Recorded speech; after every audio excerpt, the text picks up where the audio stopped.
fantastic ube wi ahu maybe so say bia senka when your opportunity sa standard player contract hu sensemi minimum wage be na nka be suggest senka in players on boy in league ye man ni me mani ni na no ken fa bon so yi ni Ethiopia no mani ade de antinka ye ba e bia nka se o player bia no minimum kra bia be o ranka minimum nya o de wia no mebusa Ayala ne Fiifi na okay ayi de Zando do kan de kire mu puta o kan am Zando ene say no obese in club omuja football de I don't can then say 10,000 say cities 100 million minimum wage say bianca red Tamale United no mu champion 100 million and the bianca I'm going to go for the officials and the game officials at the end of the Katia Cross any transfers in common in na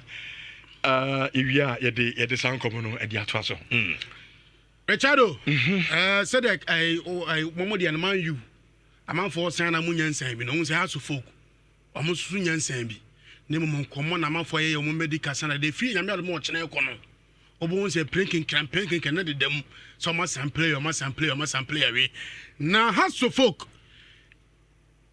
amane abranta from Baba Madu of Golden Cake defender amane na wi ma branch na in medical say we obesan edema house of folk now for striker Prince Kwabena Usu they be our house of folk they be we in the medicals no we be 2 years and a branch and be sign edema house of folk anytime I come in boy voice because I Kobe Jones cry e kasa I last season someone don ho sa o to no tis o mani branch na wi after do okoti as a branch na mata has he dey agro he said they finally we in the medicals I join the house of folk 2 years first one defender name Baba Madu Golden Cake okay Golden Cake Sansuna Omoni Ali Muhammad Vision FC my name is Ono na okay about after no aboni din dia Ali Muhammad Vision FC yeah Omawi has a dinner church it is also free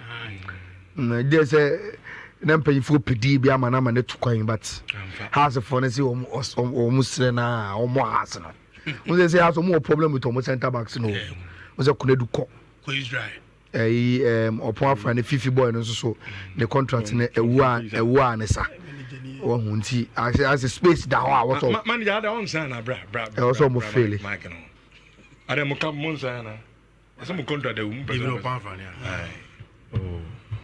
me my information cha mate we are friend amuguso my to spot my cash am na nya no kre oh ma to ase bampa je se catch so mo has hasana o da sa has o mo has ara has o mo da so abo nje so kunu ni man wo abo wo de wom if ya so wo na mpese boy be sa na wo mpese kunu ni amrabom eh anti man kunu ni me o kai me buy fit ani gira chere ma ka mo kan Yanko. Richard Free on Fantabulous Kumasa Sante Kotoko. Assign player or Tosun Watch 8. Yeah. Lord Hillary Adabo. Once the last 2 weeks in Bakan, I went to Kemu Kreba. Was signed today finally 3 years. We DM. But oh okay 1996. Summer test 1996. Lord Hillary Adabo. Was signed Adama Fantabulous Kumasa. The height so they come up. And non officially Kotoko the Babon so many branch no every kama and so on. Na abrante fono Philip Amo from New Adubiase. If you watch Nekoya Kotoko Baba Bontene say Omanya no mani from New Adubiase say Abdulsalam Yakubu. Ya didn't come sa so omodina chinia de ade nyina if you watch Nekobia Kotoko nyana ono be the 9th signing. Season back up. Baby, no go say o ma san 11. O ma na be ka say o sign. No, sir, baby any for no. Who say yen time to sign your money bi ho. Say abo season e bi. Bia. And almost so mo the players ni bi to transfer. 11. Anti at least 11 from no the 8 aba. Can be so no. San 11. O ma san bro 8 no. So was the last maybe omuja say kwan say no omuja 11 kwan. Omuja 11. And omuja 11 aba. Enti say ye fan say ne wa poto no wa agu. Anamboa. And because I for grape and grab. Lean the same way. 11 aba okay na so the All Blacks Fiifi Parker on say because say on no oko amanya new coach of Egypt and aba the fan Ahmed Ibrahim Fati Enra and so do for na ba bontene say omo coach na yede awie wasan from Egypt from Egypt wasan dem omo Edona Stars ente be official mo bontene say goalkeeper de Mabrekum Chelsea Gregory Obinsechere omo na wie 3 years striker Misaka free 3 years omo na wie na Mabrekum Chelsea wonum now omo center back Abrante fan race Chuma si opoku omo ba bontene say 3 players we omo no ma wie Mabrekum Chelsea na Mabrekum Chelsea minim aso players no ton mu nyina Richardo, sir, also some body good in scouting. So no, sir, community games near no way. Possibly or players be some cockra. Obey to me, do my baby shim. I think that is some project now. They believe that players, you know, some quabo more and Sebi, young Connie and Kojiscano. Oh, good fellow or Tompa. Oh, sir, I'm a far good fellow more. And yeah, football on Uber Chelsea. Which Uber say, o problem ain't yet allowing players to go no. O problem ain't the reproduction no. Because quality no. Uber be about him. But o scouting must be very, very good. So there be a MB Jagab. On a salmon could have been abeko. I'm cramming the abeko account. Every season, we players are vision at all. But they will always get their replacement. How's listen a vision player about could be count? Or Edidini Beba, one of the best midfielders ever Ghana has new Modim Komako Chipa or more Edini Baba count or China Edini Beba. Made in a video about me one exclusive video na vision for a year or more. I didn't come but I think the house in common your day. And Thomas some do then there's another striker. Okay. And so so every vision. No so common a con in empire. Oh, and no make when it has almost vision. Oh, say almost for 2 players from defense midfield to attack. Say anyway. Did you also can hunt them? Also buy another hold about 2 transfers so now waba. And yeah, go over 30 pieces in Ireland. Intino, I also kakakakano. Na Kotoko na the place in the doors. No more, Mokono. Say Bimbaka Kawana, Obianco. So far, they say in Yanti, Che Jamina, Justice Blay, Oga, Basi. Place base says in Echo. Place base says in Echo. A Bibaka Kawana. Kotoko. Tenedu mo tina na tenedu tina tenedu dia because am here the Hillary mo bay the Jewaba like as a Kotoko me for there's no this guy from Bichum Namoro player left the DM no me for that no DM your boy against Hasi said Kojo mu nyina aba nti what is the feature of player be say tenedu or call anasa or tina transfers no so we man akwa man hu ne faith in them no also so hu club on so ekwa even for us club even apart from that car no say Kotoko need the substantive coach is it official that coach that's a video me makama bre coach no but in say I like I say player no so be kwa e man has for die coach ne buy o se mon twen na me hwe ne wo can you to be head but if you say the kakoi there it is clear Kotoko nyo man so be happen then can you make it clear because ebi so at you yeah TNT na bia ente